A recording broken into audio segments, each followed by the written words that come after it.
While Greece provided the philosophical framework and the mythology of punishment, Egypt contributed something equally important: the elaborate judgment of the dead. No civilization in human history was more obsessed with death than ancient Egypt. The pyramids, the mummies, the elaborate tombs filled with treasures for the afterlife.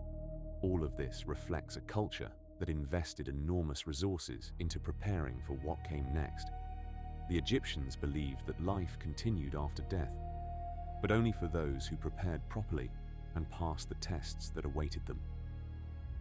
Death was not an end, but a dangerous journey through a dark underworld filled with demons, traps, and trials.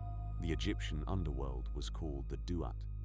It was a vast, dark realm beneath the earth, through which the sun god Ra traveled every night, battling the serpent Apophis before rising again each morning. When a person died, their soul also had to navigate through the Duat. This was not a simple journey. The Duat was filled with gates guarded by demons, lakes of fire, serpents and crocodiles, and tests that could destroy the unprepared soul. To survive this journey, Egyptians were buried with magical texts, spells, and instructions for navigating the underworld. These texts are collectively known as the Book of the Dead. The Book of the Dead is one of the most remarkable religious documents ever created. It is a collection of spells, prayers, and instructions designed to help the deceased navigate the afterlife successfully. Some spells provided the names of demons that guarded the gates, for knowing a demon's name gave power over it. Some spells transformed the deceased into various divine forms. Some spells protected against specific dangers: crocodiles, snakes, being turned upside down, being forced to eat excrement.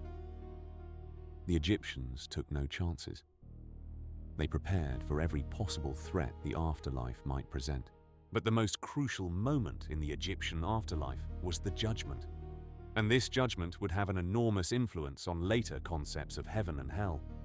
The deceased was led by the jackal-headed god Anubis into the Hall of Two Truths, where 42 divine judges sat in judgment.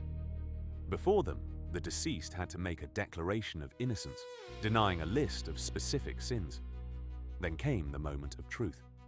The heart of the deceased was placed on a scale, balanced against the feather of Ma'at, the goddess of truth, justice, and cosmic order. The heart was believed to contain the record of a person's deeds.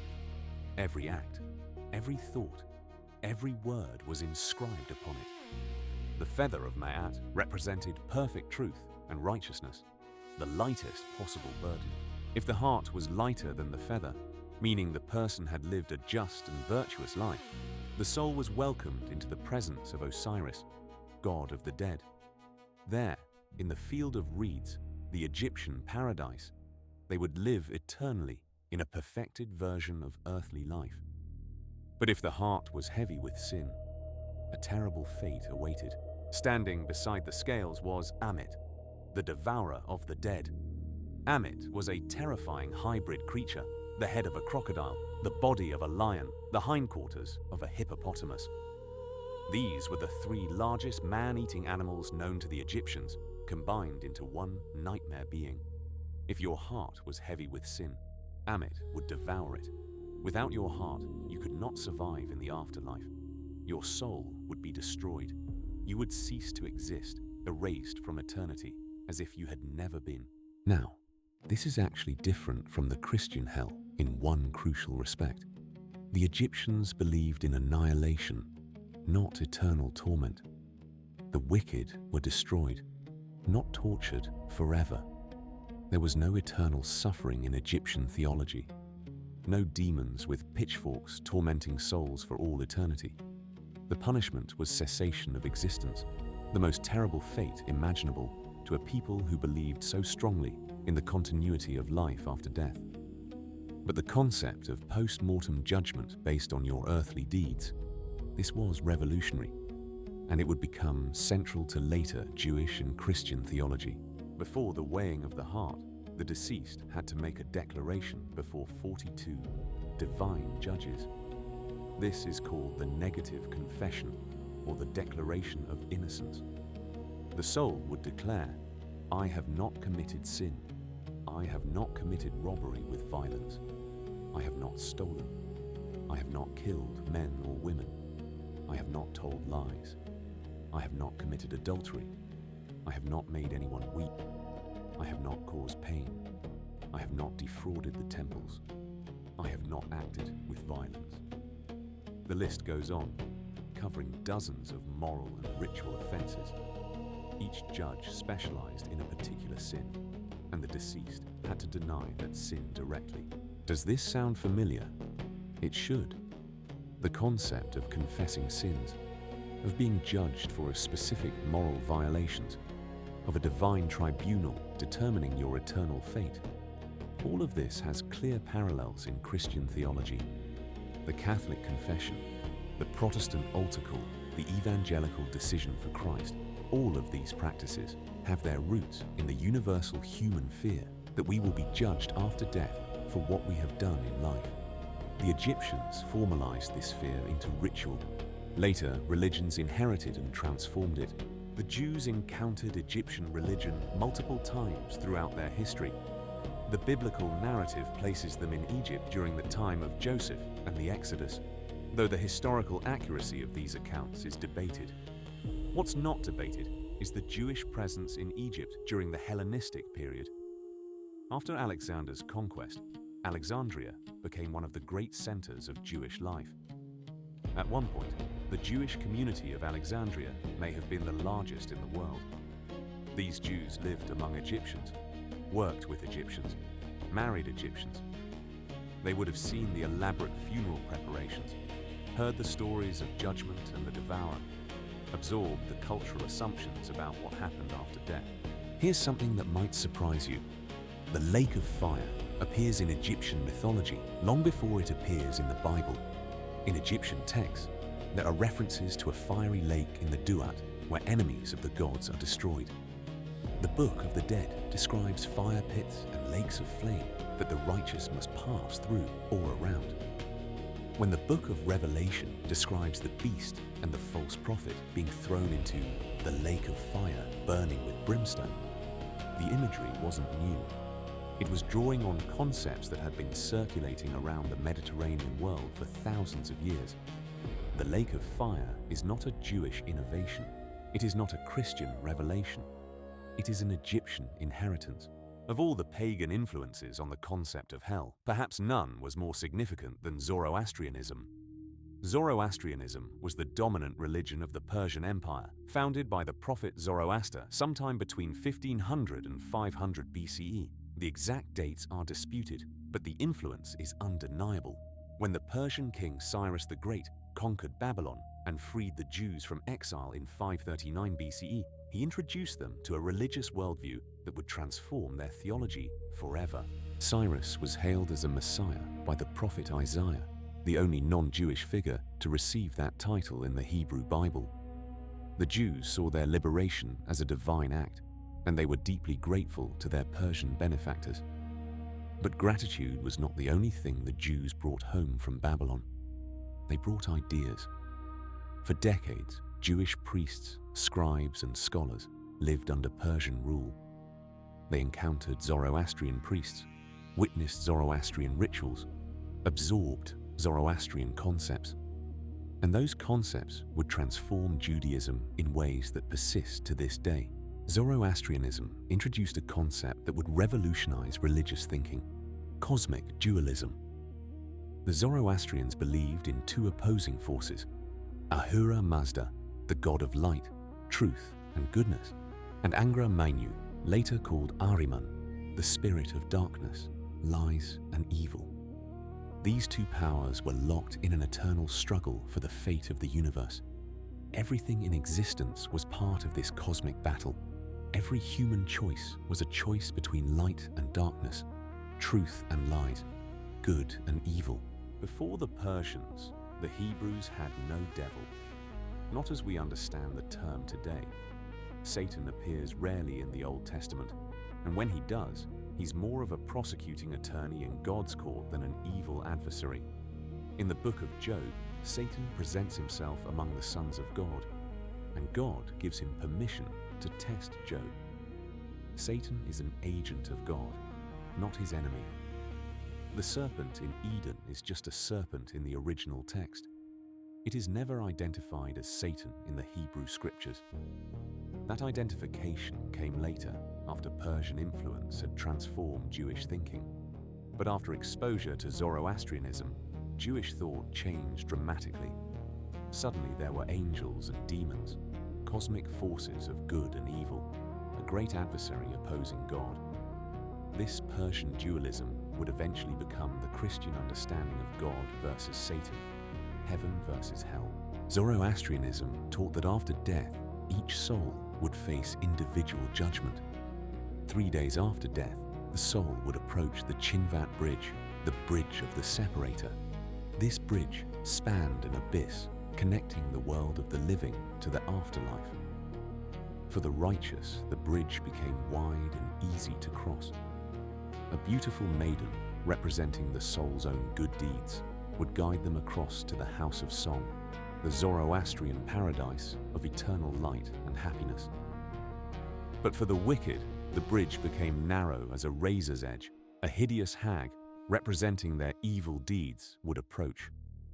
They would fall from the bridge into the abyss below, into the house of lies, a place of torment, darkness, and bad food, where the wicked suffered until the end of time.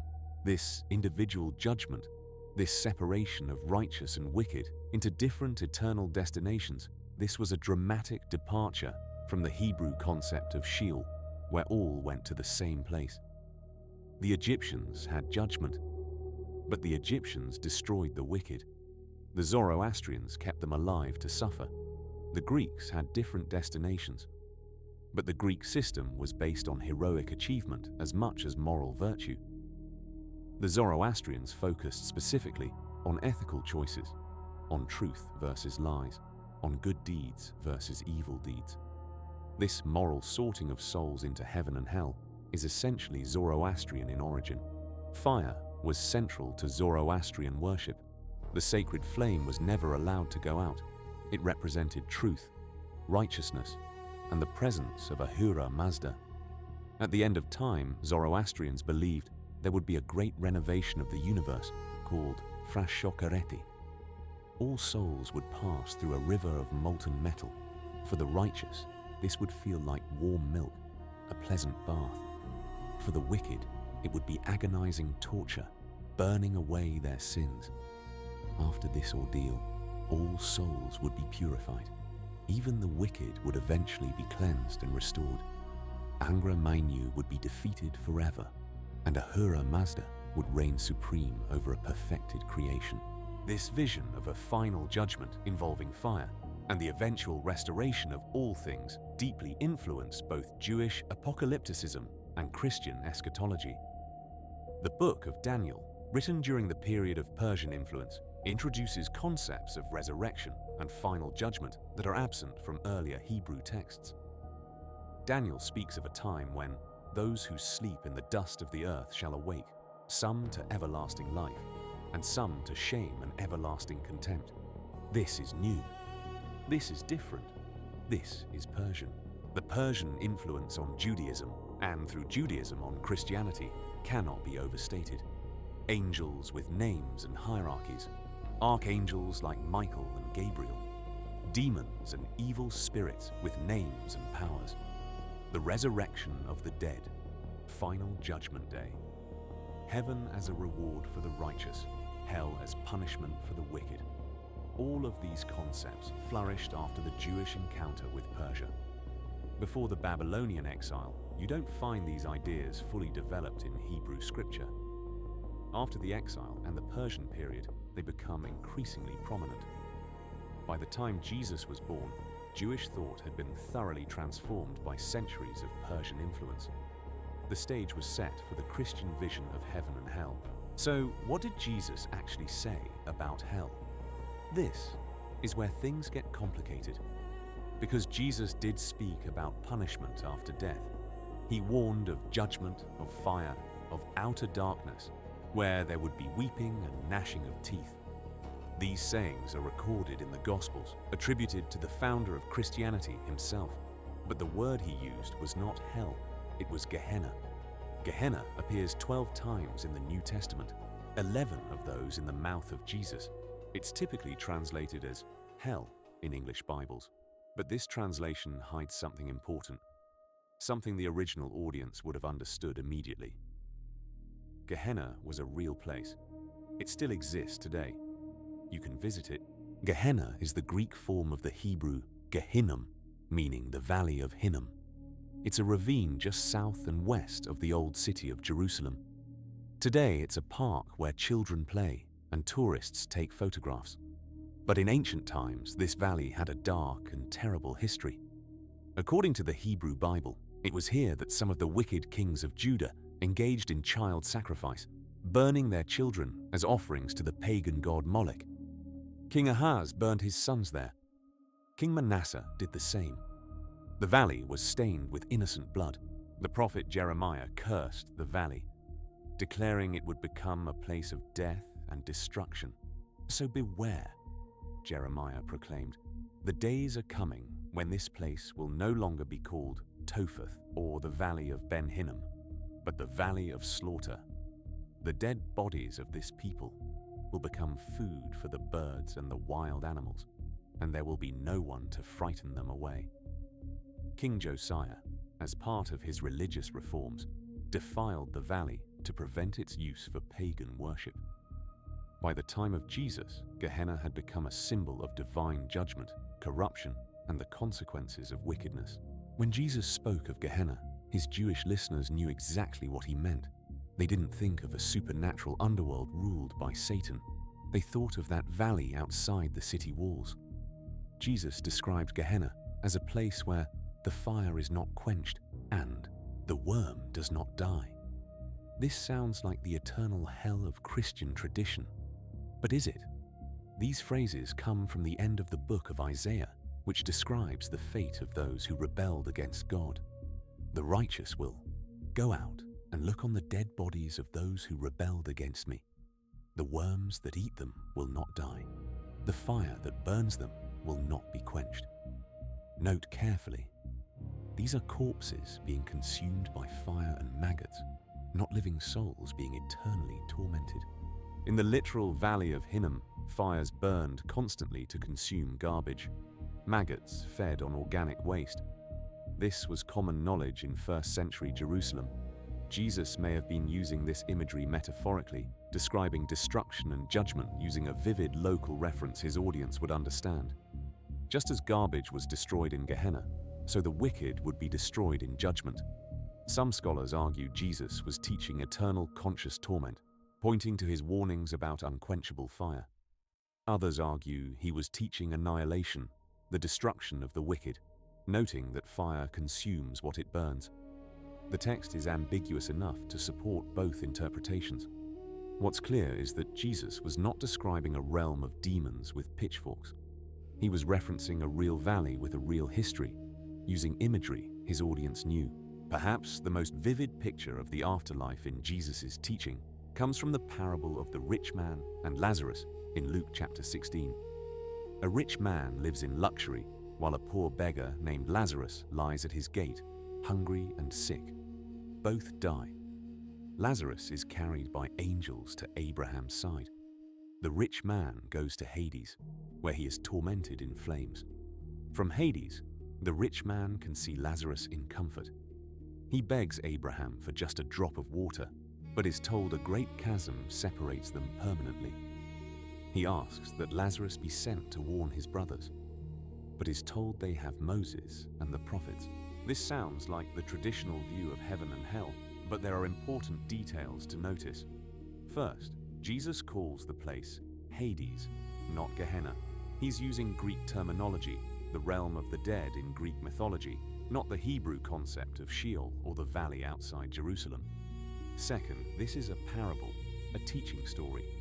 Parables use symbolic imagery to make moral points. Jesus' parables include talking trees, unjust judges praised for their injustice, and servants forgiven debts of trillions of dollars. Should we take every detail of this parable as literal description of the afterlife? Third, the imagery mirrors Greek mythology more than Hebrew thought.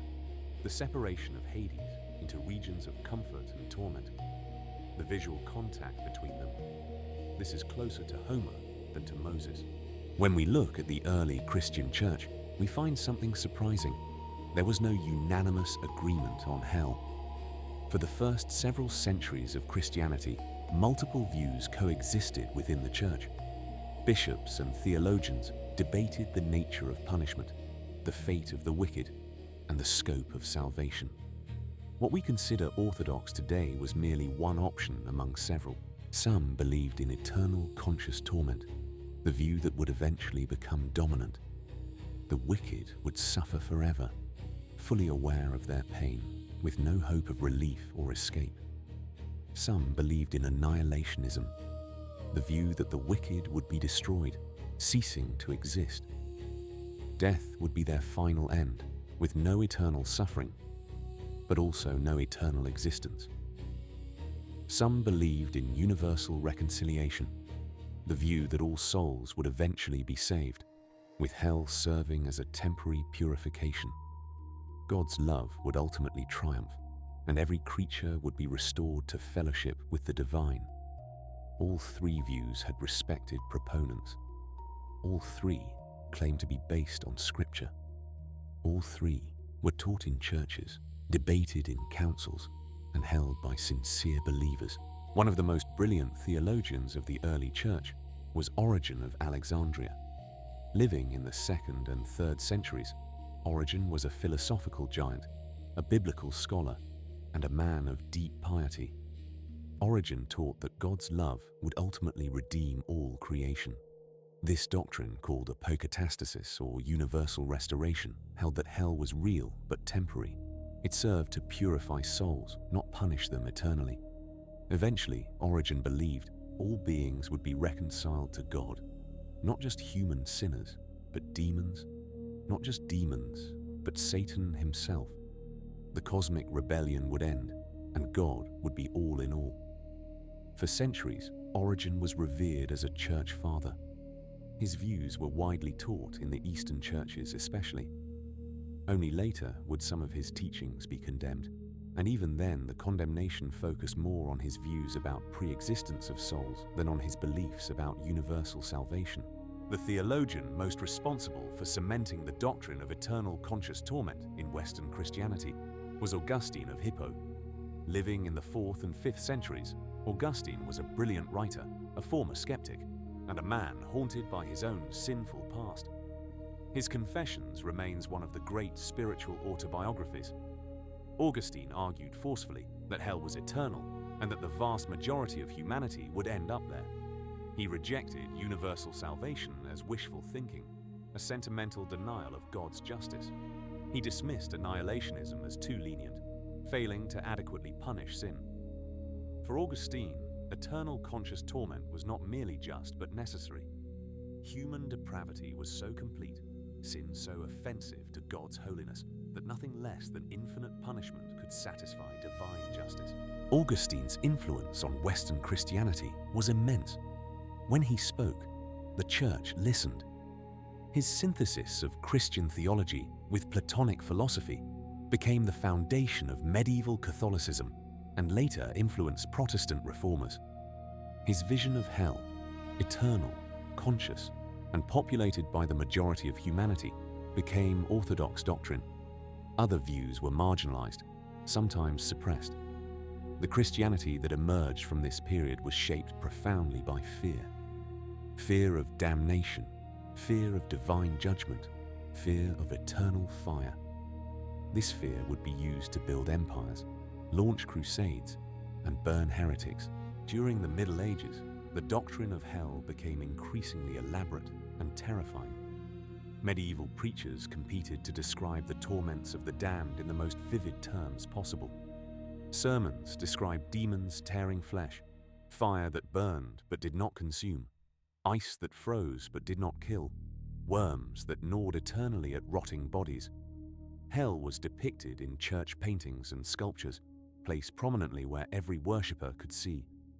Mystery plays dramatized the fate of sinners, with actors in demon costumes dragging screaming victims into hellmouths. Fear of hell permeated every aspect of medieval life. The church discovered something powerful. Hell was useful. A terrified congregation was an obedient congregation. The threat of eternal damnation could motivate people to obey the church, pay their tithes, buy indulgences, and submit to ecclesiastical authority. Want people to go on crusade. Remind them that dying in battle for the church means salvation, while refusing means damnation. Want people to confess their sins. Remind them that unconfessed sin leads to eternal torment. Want people to give money. Remind them that the church holds the keys to heaven and hell. Hell became a tool of control, a weapon of manipulation, a source of institutional power. No work shaped the popular imagination of hell more than Dante Alighieri's Inferno, written in the early 14th century. Dante described hell as a vast cone-shaped pit descending to the center of the earth, divided into 9 concentric circles. Each circle punished a different category of sin, with the severity increasing as you descended. The first circle was limbo, where virtuous pagans lived in a castle, excluded from heaven but not actively tormented. The lustful were blown about by endless winds, never able to rest. The gluttons lay in freezing rain and filth. The hoarders and spendthrifts pushed heavy weights in opposite circles, crashing into each other. The wrathful fought each other eternally in the muddy river Styx. Deeper still were the violent. Those who harmed others boiled in a river of blood. Those who harmed themselves became gnarled trees torn by harpies. Those who blasphemed lay on burning sand under a rain of fire. The fraudulent suffered in the 8th circle, called Malabolge, divided into 10 pouches or ditches. Seducers were whipped by demons. Flatterers were immersed in excrement. Corrupt politicians were boiled in pitch. Hypocrites wore gilded lead cloaks. Thieves were transformed into snakes. Evil counselors were wrapped in flames. Sowers of discord were hacked apart, their wounds healing so they could be hacked again. And at the very bottom, in the frozen lake of Cocytus, traitors were imprisoned in ice up to their necks. At the center, Satan himself was trapped, a giant 3-headed beast frozen from the waist down, eternally beating his 6 wings and generating the cold that kept the lake frozen. In each of Satan's 3 mouths, he chewed eternally on history's greatest traitors, Judas Iscariot, who betrayed Christ, and Brutus and Cassius, who betrayed Julius Caesar. Their bodies were torn, healed, and torn again for all eternity. This was poetry. This was fiction. This was a political and religious satire filled with Dante's personal enemies, those who had wronged him, corrupt popes, rival politicians, faithless friends. Dante placed living people in hell alongside the dead. He invented elaborate punishments that have no basis in scripture. He created a geography of the underworld from his own imagination. The Inferno was never intended as literal theology. It was art, but it became doctrine. The images most people have of hell, the demons with pitchforks, the creative tortures, the frozen lake, most of this comes from Dante and medieval artists, not from the Bible. Scripture says remarkably little about the specifics of hell. Jesus spoke of fire and darkness, of weeping and gnashing of teeth. Revelation mentions a lake of fire. But the elaborate geography and demonic tortures of medieval imagination, none of that is in the Bible. Hieronymus Bosch painted nightmarish visions of hell filled with bizarre creatures and inventive torments. Medieval sculptors carved demons dragging souls into gaping monster mouths. These images became embedded in Christian culture, taught as if they were divine revelation. We have built an entire doctrine on poetry and paintings, on fear and speculation, on pagan myths dressed in Christian clothing. End of part 2. Continue to part 3 for the conclusion, where we examine what Jesus actually said and how the medieval church transformed these ideas into doctrine.